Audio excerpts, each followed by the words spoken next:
Hello students, good morning and welcome back with our business studies, and today we are going to cover chapter 4, that is planning. अभी last video में we have discussed about business environment की business environment क्या होता है, ठीक। लेकिन वो तो आपने देख लिया कि हमें अपना आसपास का एनवायरनमेंट किस तरह से क्या है, वो आपका बिजनेस एनवायरनमेंट में आपने पढ़ा। बट आपको बिजनेस ही कौन सा करना है, वो उसके लिए क्या ज़रूरत है, किस चीज़ की ज़रूरत है, उसके लिए ज़रूरत है प्लानिंग की, ठीक।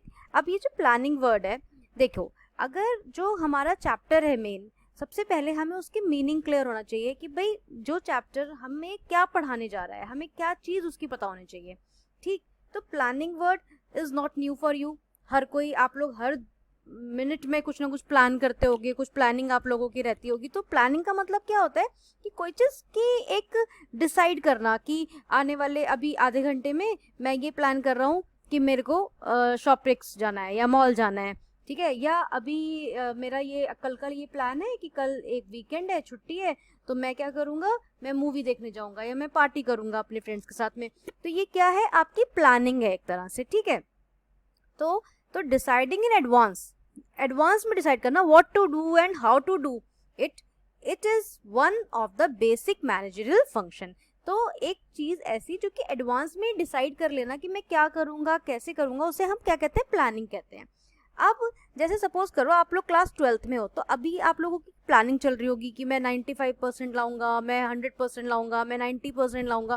तो ये सब क्या है, आप प्लान कर रहे हो। बट क्या खाली सोचते रहने से ही वो चीज़ हो जाएगी? नहीं होगी बिल्कुल, क्योंकि खाली पुलाव तो हम कितना भी पका सकते हैं, बट अगर हमें वो सच में ही उसी चीज़ का एक इनिशिएटिव लेना पड़ेगा या उसके गोल तक हमें पहुंचना पड़ेगा। मतलब अपनी जो हमने प्लानिंग करी है कि मैं 90% तक मार्क्स स्कोर करूं 12th क्लास में, उसके लिए आपको कुछ पेन्स लेने पड़ेंगे, उसके लिए कुछ सोचना पड़ेगा और उसके अकॉर्डिंग आपको वर्क करना पड़ेगा, ठीक। तो वो क्या होती है हमारी, वो कहलाती है हमारी प्लानिंग। जैसे it involves two aspect, setting of aims and objective of the organisation. ऐसे ही ऑर्गेनाइजेशन में एक एम सेट कर देना और ऑब्जेक्टिव कि भाई मेरे को, मैं बिजनेस करने जा रहा हूँ तो मुझे इतना प्रॉफिट होना ही होना चाहिए। क्योंकि आप, हमने हिरार्ची पढ़ी थी कि जो टॉप लेवल मैनेजमेंट वाले होते हैं वो क्या प्लान करते हैं, वो यही तो प्लानिंग कर लेते हैं ना कि मैं ये काम करने जा रहा हूँ, मुझे ये ऑब्जेक्टिव तो मेरे को अचीव करना ही है। मतलब गोल ओरिएंटेड होना चाहिए। ऐसा तो है नहीं आपने प्लान कर लिया, अरे होगा जितना मुनाफा हो जाएगा कोई बात नहीं, ऐसा थोड़ा ना करते हैं। हम एक ऑब्जेक्टिव सेट कर लेते हैं अपना कि इतना मेरा सेल्स का टारगेट होना चाहिए, इतना मैं अमाउंट अचीव करूँ, इतना मैं ये चीज़ करूँ। तो ये सब हमारा क्या था प्लानिंग में। Selecting and developing an appropriate course of action to achieve these objectives. और अब हम क्या करते हैं, कुछ ना कुछ अप्रोप्रिएट एक्शन लेते हैं उसके लिए। जैसे मैंने आपको बताया कि ठीक है 90-95% का तो आपने सोच लिया, लेकिन वो आएंगे कैसे, आपको उसके लिए प्लान करना पड़ेगा ना कि इतने घंटे पढ़ना है, एक टाइम टेबल सेट करना पड़ेगा अपना। तो वही क्या चीज़ होती है, प्लानिंग होती है। तो एक डेफिनेशन देख लेते हैं। Planning is deciding in advance what to do, how to do, when to do and who to do. Planning एक ऐसी चीज़ है एडवांस में डिसाइड करने की कि क्या करना है, कैसे करना है, कब करना है, वो देखना है। Planning bridges the gap from where we are to where we want to go. अब हमने सेट कर लिया कि आज मैं कोई बिजनेस स्टार्ट करने जा रही हूँ, तो आज मैं यहाँ पे हूँ, लेकिन मैं चाहती हूँ कि आज से 2 साल बाद मेरा एक लेवल अलग हो, एक स्टेटस अलग हो। तो मुझे ये चीज़ देखना है कि मैं आज यहाँ हूँ, लेकिन 2 साल बाद मैं अपने आप को उस जगह देखना चाहता हूँ, ठीक है। तो वो क्या हो गया, ये एक जो गैप है वो ब्रिज का काम करता है। It makes it possible for things to occur which would not otherwise happen. तो हम इस चीज को कर दिखाने में सक्षम होते हैं, मतलब, ठीक है। इन्वॉल्व्स सेटिंग ऑफ ऑब्जेक्टिव्स, मतलब प्लानिंग क्या करता है, सेटिंग करता है ऑब्जेक्टिव्स की। Developing an appropriate course of action to achieve this objectives. और आपने जब ऑब्जेक्टिव सेट कर दिया तो उसके लिए आपको कुछ काम करना पड़ेगा, कुछ एक्शंस लेने पड़ेंगे। जैसे अभी क्या मैंने बोला कि 12th क्लास में आपने सोच तो लिया, प्लान तो कर लिया कि भाई मैं 90% लाऊंगा या 95% लाऊंगा। तो बैठे बैठे सोते सोते तो नहीं आ जाएंगे वो। आपको क्या करना होगा, आपको अपना टाइम टेबल सेट करना होगा कि मैं ये सब्जेक्ट पढूं, इस टाइम मेरे को ये पढ़ाई करनी है, उस टाइम मुझे ये पढ़ाई करनी है। तो आप अपना पूरा टाइम टेबल बनाओ बिना अपना टाइम वेस्ट करते हुए। मतलब आपकी जो मतलब आपको एकदम फोकस्ड होना पड़ेगा अपनी चीज़ को लेकर। तो वो क्या है आपका, उसे कहते हैं हम प्लानिंग, ठीक। अब प्लानिंग के बाद इसके आते हैं हमारे कुछ फीचर्स। किसके फीचर्स क्या हैं, जैसे अभी हमने पढ़ लिया कि भाई प्लानिंग का मतलब तो क्या हो गया, थिंकिंग इन एडवांस, है ना, एडवांस में सोचना, चीज़ें करना। बट अब जैसे ये फीचर्स की बात होती है तो ये क्या है, एक प्राइमरी फंक्शन है। प्राइमरी फंक्शन क्या, भाई जब हमने स्टार्ट कराया अभी कुछ बिजनेस या कुछ काम करने जा रहे हैं हम, तो हमने क्या करा, प्लान करा। तो ये सबसे बेसिक फंक्शन है, जब भी तो आप सबसे स्टार्टिंग में पढ़ रहे हैं हम लोग ये। परवेसिव क्या है, परवेसिव का मतलब होता है कि ये हर लेवल पर जरूरी है। मतलब ऐसा नहीं है कि आपने आज सोचा, प्लानिंग कर ली और फिर आपने छोड़ के बैठ गए उसको, ऐसा नहीं है। आपको हर लेवल पर उसकी प्लानिंग करनी पड़ेगी, और ये डे टू डे एक्टिविटी है। हर रोज आपको एक नया प्लान करना पड़ेगा। जैसे आपने ये तो सोच लिया कि मुझे 90% लाने हैं, ठीक है, वो बहुत अच्छा करा आपने सोच लिया, बट आपको 90% अचीव करने के लिए जो आपके मार्च में एग्जाम्स होंगे, उसके लिए आपको आज से ही छोटे छोटे प्लान्स बनाने पड़ेंगे। जैसे आपको ये देखना पड़ेगा, अच्छा इको में मैं एक बुक अपनी अभी अक्टूबर तक खत्म कर दूंगा, या दूसरी बुक मेरे को नवंबर तक फिनिश कर देनी है, या और मेरे को ये चीजें करनी है। तो ये सब क्या है, आपका प्लानिंग के अंदर ही आएगा। फ्यूचर ओरिएंटेड है ये। फ्यूचर ओरिएंटेड कैसे है भाई, हम यही तो फ्यूचर बना लेते हैं ना कि भाई हमें फ्यूचर में ये चीज अचीव करनी है, या आज हमारा टर्नओवर इतना है तो मैंने ये प्लांट एंड मशीनरी लगाई, तो इसके बाद मेरा जो टर्नओवर है वो इतना कर लेना है मुझे। तो ये क्या है, फ्यूचर ओरिएंटेड हो गया। गोल ओरिएंटेड, आपने प्लान बनाया, कोई बिजनेस बनाया और उसका गोल सेट कर लिया कि मुझे ये चीज, बिना गोल सेट करके तो कोई फायदा ही नहीं होगा। तो आपने गोल सेट कर लिया उसका, कि जैसे अपने बोर्ड्स के एग्जाम में 95% लाना है, तो वो आपका क्या हो गया, गोल हो गया, जिसको आपको अचीव करना है। कंटिन्यूस प्रोसेस तो है ही। आपको रोज ऐसा नहीं है आज प्लानिंग बनाई और बस उसे छुट्टी मार दी।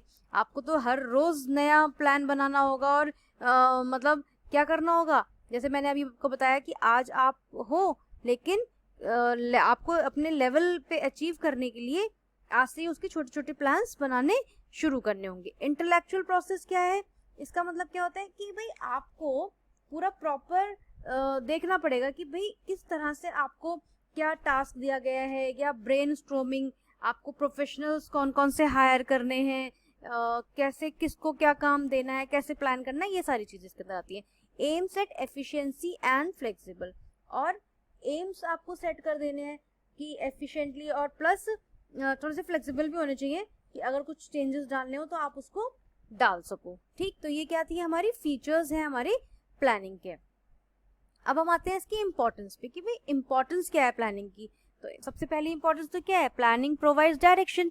अब आप अगर कोई चीज का प्लान ही नहीं करोगे तो आपको क्या पता कि मुझे किस रास्ते जाना है। तो आप प्लान करोगे तो वो आपको डायरेक्शन देगा कि ठीक है आपको ये चीज अचीव करनी है ना, तो अब आप ऐसे ऐसे काम करो, है ना, एम्प्लॉयज से इस तरह से काम करवाओ, उनको ये टारगेट दो। तो वो क्या है, आपको प्लानिंग डायरेक्शन प्रोवाइड कराती है।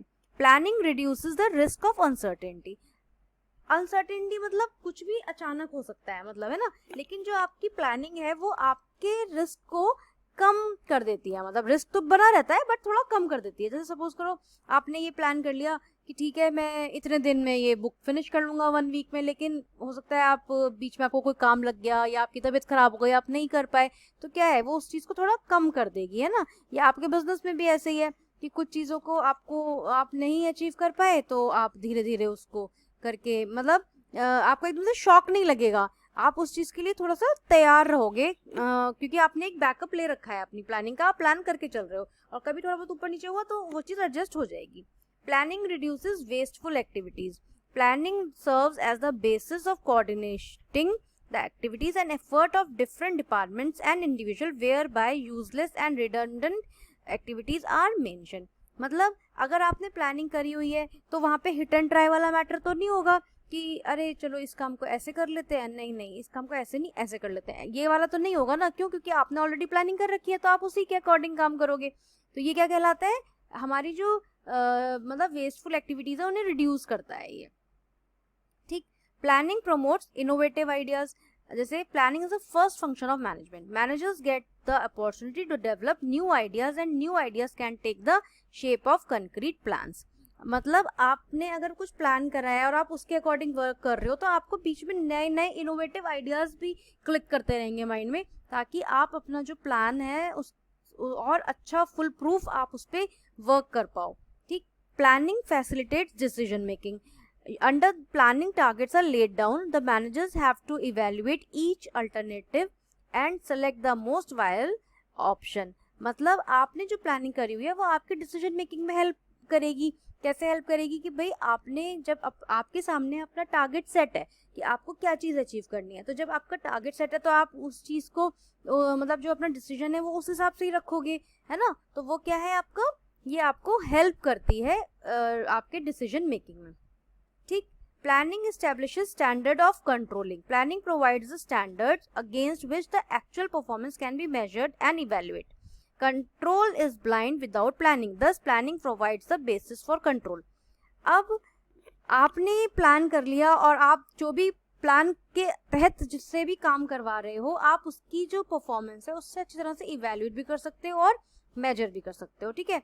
मतलब control is blind without planning. अब आपने कोई प्लानिंग ही नहीं कर रखी होगी तो आप दूसरे को बताओगे क्या, अपने एम्प्लॉयज को कहोगे क्या कि क्या काम कर या क्या काम ना कर, क्यों? क्योंकि जब आपकी जो प्लानिंग है वो फुल प्रूफ नहीं है तो फिर फायदा ही नहीं होगा उससे।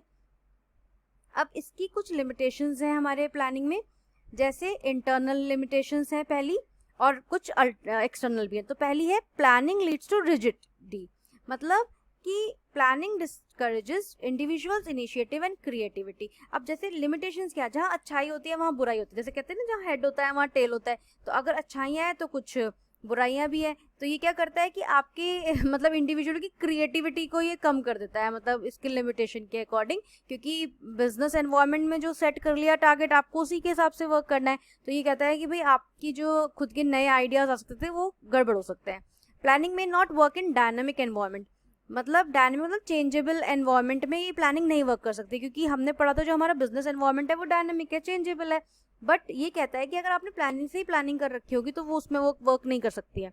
लेकिन चलो हम ये कह सकते हैं, बट हमारा जो बिजनेस है वो फ्लेक्सिबल भी तो है, हम उसे चेंज भी कर सकते हैं। प्लानिंग इन्वॉल्व्स ह्यूज कॉस्ट तो आएगी, क्योंकि हम जब प्लान कर रहे हैं या बड़ी मतलब सारी चीज़ें प्लान कर रहे हैं तो कॉस्टिंग भी थोड़ी सी पड़ जाएगी उसमें। Planning is time consuming, time भी कंज्यूम होगा, क्योंकि जब आप प्लान बनाओगे तो ऐसे ही थोड़ी ना बना दोगे, आप पूरा रीड करोगे, फॉलो करोगे उसे, तभी आपकी प्लान बनेगा। तो इसलिए ये बोल रहा है कि जो प्लानिंग है वो थोड़ी सी टाइम कंज्यूमिंग है। Planning does not guarantee success, जो प्लानिंग है, हाँ सही बात है आपने प्लान कर लिया, लेकिन ऐसा ज़रूरी नहीं है ना कि गारंटी तो कोई नहीं दे सकता कि आपको सक्सेस मिलेगी। अब आपने प्लान कर लिया कि मेरे को तो 95% लाऊंगा मैं, लेकिन उसकी कोई गारंटी तो आप कुछ स्टैम्प पेपर लिख कर तो दे नहीं सकते हो। प्लानिंग रिड्यूसेस क्रिएटिविटी को रिड्यूस करता है। ये प्लानिंग कैसे रिड्यूस करता है कि भाई हमने ऑलरेडी प्लान कर रखा है और फिर हम अपनी क्रिएटिवनेस दिखा ही नहीं पा रहे हैं जो हमने पहले पढ़ा। एक्सटर्नल लिमिटेशंस क्या है, चेंजेस इन गवर्नमेंट पॉलिसीज, हाँ अगर गवर्नमेंट पॉलिसी चेंज हो गई तो आपकी प्लानिंग फेल हो जाएगी, ये तो बात है ही है। नेचुरल कैलेमिटीज हो सकती हैं, फ्लड, अर्थक्वेक, जैसे अभी कोरोना चल रहा है उससे भी आपकी प्लानिंग फेल हो गई। Changes in the strategy of competitor also lead to failure of planning many times, हाँ अगर कुछ हमारी कॉम्पिटिटर है जो उसकी जो पॉलिसीज उसकी कोई स्ट्रैटेजीज हैं तो वो उससे हमारी थोड़ी सी प्लानिंग को धक्का लग सकता है। रेगुलर टेक्नोलॉजिकल चेंजेस, कुछ टेक्नोलॉजी चेंज हो गई तो भी आपकी प्लानिंग फेल हो जाएगी। Changes in the economic and social condition also reduces the effectiveness of planning. अब इकोनॉमिक कंडीशन क्या, वो तो गवर्नमेंट की साइड से कुछ भी ऐसी कंडीशन आ सकती है, या सोशल कंडीशंस हो सकती हैं, हमारे नियर बाय लोगों को कुछ चीज़ें का टेस्ट चेंज हो जाए, ये सब हम पढ़ चुके हैं ना, उसके जो है वो हमारी प्लानिंग पे इफेक्ट डाल सकता है, ठीक है। तो ये सारी इन्होंने लिमिटेशंस दे दी इसकी कि भाई इनके वजह से आपका कुछ भी जो प्लान है वो फेल हो सकता है, ठीक है। इसके बाद हमें पढ़ना है हमारा प्लानिंग प्रोसेस, ठीक। अब ये प्लानिंग प्रोसेस क्या होता है इसको हम थोड़ा डीप में जाके पढ़ेंगे।